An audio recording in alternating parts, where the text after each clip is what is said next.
You have been lied to about your body. From school to social media, nearly everything you think you know about masturbation is either incomplete or totally wrong. In this explosive episode of The Diary of a CEO, host Stephen Bartlett sits down with urologist and pelvic surgeon Dr. Rena Malik to separate fact from fiction. If you have ever felt shame, confusion, or curiosity around masturbation, sex, or your body, get ready. These 10 takeaways will change how you see yourself forever. Takeaway 1. The 5 myths about masturbation. Most people have learned about masturbation from gossip, locker room talk, or religious guilt. Dr. Rena Malik dismantles the 5 most common myths around masturbation with science and honesty. Number 1. Masturbation does not make you go blind. This myth has no basis in biology and comes from outdated religious fear. Number 2. It does not lower testosterone levels. Dr. Malik references a study where men abstained for 21 days and saw a very small increase in testosterone, but she says this rise could be caused by excitement and anticipation, not the abstinence itself. Number 3. It does not damage your penis or genitals. Unless you're using unsafe methods or doing it excessively to the point of injury, masturbation is generally safe. Number 4. It does not make you bad at sex. However, if you always do it the same way, such as always watching one type of porn or using the same hand motion, your brain can get used to that specific stimulation, making it harder to climax with a partner. Number 5. You do not need to feel ashamed. Masturbation is a normal part of sexual health for people with or without partners. As Dr. Malik says, if you don't have a partner and you want to orgasm, you probably have to masturbate. Masturbation is not just safe, but also useful. It strengthens the pelvic floor, relieves stress, and helps people understand their own desires. As long as it is not replacing your real life or relationships, it is perfectly healthy. Next time someone repeats a myth about masturbation, you will know better. Let us now explore what happens when you do it more often. Takeaway 2.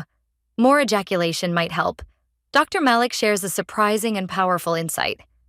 According to a well-respected study, men who ejaculate 21 times or more a month are less likely to develop prostate cancer. That is right. Ejaculating more often could actually protect your health. She explains one reason this may happen is something called the prostate stagnation theory. This means that if fluids build up and sit in the prostate for too long without being released, it might cause problems. Frequent ejaculation helps flush out old fluids and refresh the system. It is like cleaning the pipes. She also adds that the people who ejaculated more often were generally healthier in other ways. So maybe the ejaculation is a sign of better overall health. But the takeaway is clear. Regular ejaculation, whether through sex or masturbation, can be good for your body. Now that we have cleared the myths and revealed the benefits, let us understand what actually happens inside your body. Takeaway 3. Orgasms are good for you. Dr. Malik explains that orgasms are more than just a moment of pleasure. They come with real physical and mental health benefits. For starters, they reduce stress, help you sleep better, and can even lower your blood pressure. She also reveals that during an orgasm, the pelvic floor muscles contract about every 0.8 seconds. This is not just pleasurable, it is also a workout for your pelvic muscles. That is why orgasms help strengthen the pelvic floor, which supports better sexual function and control. For people who do not have a sexual partner, masturbation can be a way to experience these benefits. It is not just about sex. It is about taking care of your body in a complete way. And for men, it can even help with semen propulsion. When the pelvic floor is strong, ejaculation is more forceful, which brings us to the part of the body most people forget about entirely. We're about to dive into the most exciting part of this video. If you're enjoying it, hit the thumbs up below and share this video in your WhatsApp groups. It really helps us keep making great content. Don't forget to leave a comment and hit subscribe for more. Now let's continue with the video. Takeaway 4. Your pelvic floor matters. Most people think about their arms, legs, or abs when they hear the word muscle. But Dr. Malik wants you to think about the pelvic floor. This group of muscles supports your bladder, bowels, and sexual organs. She says men are often shocked to hear they even have a pelvic floor. But it is there, and it is powerful. A weak pelvic floor can lead to erectile dysfunction, poor orgasm quality, and even urinary problems. On the other hand, a strong and balanced pelvic floor improves sexual performance and health. Sitting for long hours can tighten the pelvic floor in unhealthy ways. So can stress, poor posture, or old injuries. Dr. Malik explains that learning how to do pelvic floor exercises the right way can fix these problems. But doing them wrong or overdoing them can actually cause more harm. Now that you understand the muscles involved, let us step back and see why this is about more than just sex. Takeaway 5. Sexual health is real health. Sex is not something separate from the rest of your health. Dr. Malik explains that your sexual health affects your sleep, your mood, your heart, and your relationships. Yet most people never talk about it. She says your doctor might ask a man if he gets erections, but that is usually where it stops. Women are rarely asked if they enjoy sex, have orgasms, or feel pain. Because no one talks about it, people think they are the only ones struggling. That silence creates shame. She emphasizes that good sexual health means being able to enjoy sex, achieve orgasm, and feel confident in your body. It is just as important as nutrition or exercise. And when people do not understand their own bodies, they blame themselves. They ask, "Am I broken?" when really they are just uninformed. Now let us explore why so many people are misinformed in the first place. Takeaway 6. Most people don't understand sex. Dr. Malik says that most people learn about sex from porn, social media, or equally confused friends. And that creates a lot of unrealistic expectations. She points out that in porn, a man gets aroused instantly, penetrates immediately, and both people climax within minutes. But in real life, that is not how it works. Women need more time and foreplay to get aroused. Men sometimes need time too. And sometimes things do not go smoothly at all.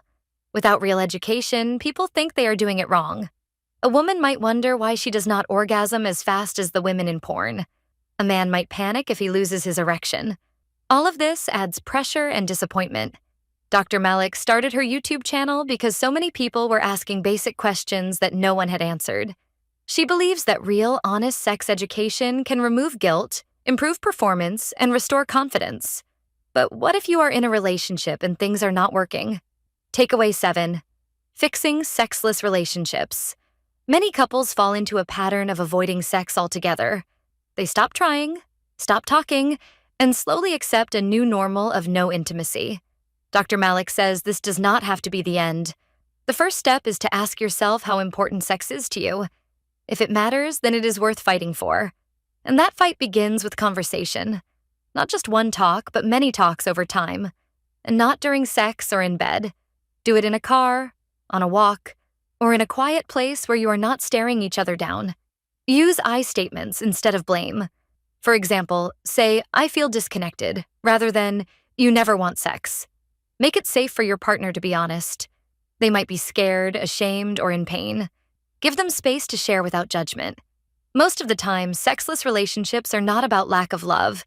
They are about silence, fear, and misunderstanding. But if both people care, things can change. Once the conversation begins, there is a simple habit that can keep the spark alive. Takeaway 8. Schedule your sex life.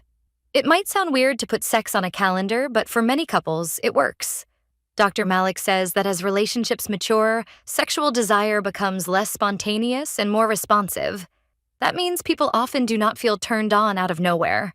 But once they start cuddling, kissing, or touching, the arousal builds. So scheduling time for intimacy removes pressure and creates space for that connection to grow.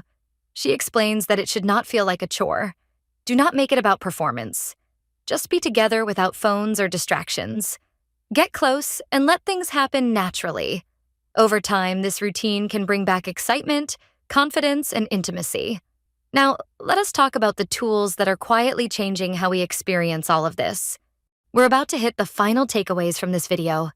If you're enjoying it, hit the thumbs up below and share this video in your WhatsApp groups. It really helps us keep making great content. Don't forget to leave a comment and hit subscribe for more. Now let's continue with the video.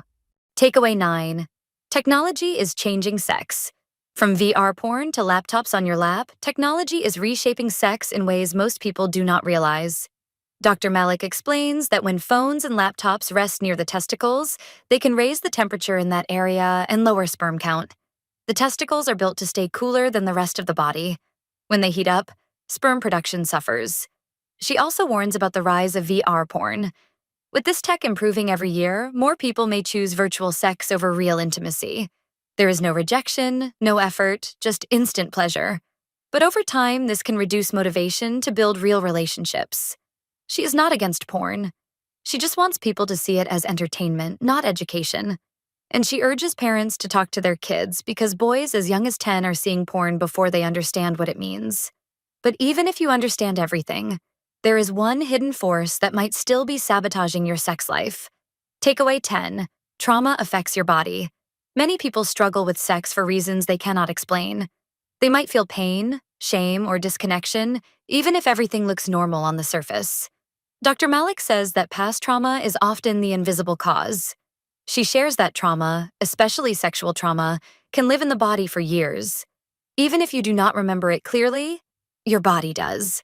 This can lead to pelvic floor tension, pain during sex, or emotional shutdown. In her clinic, she sees patients who carry these old wounds in silence. She believes therapy is crucial, not just physical treatment, because sexual dysfunction is never only about the body. It always involves the mind too. She says, we need better education in schools. We need people to know when to ask for help. And we need to treat sexual health like real health, with compassion and honesty. You have just heard 10 powerful takeaways from one of the most honest conversations about sex and health ever recorded. Dr. Rena Malik and Stephen Bartlett did not hold back, and now neither should you. Whether it is fixing a relationship, breaking old myths, or reclaiming your body, the first step is knowledge. So ask yourself this: what would change in your life if you stopped feeling shame and started feeling power? Thank you for watching. If you'd like to support this channel, hit the thanks button below. It really helps us keep going. If you enjoyed this summary, please leave a like and share it in your WhatsApp groups. To join discussion about this video, drop a comment below. And for more videos like this, hit the subscribe button below.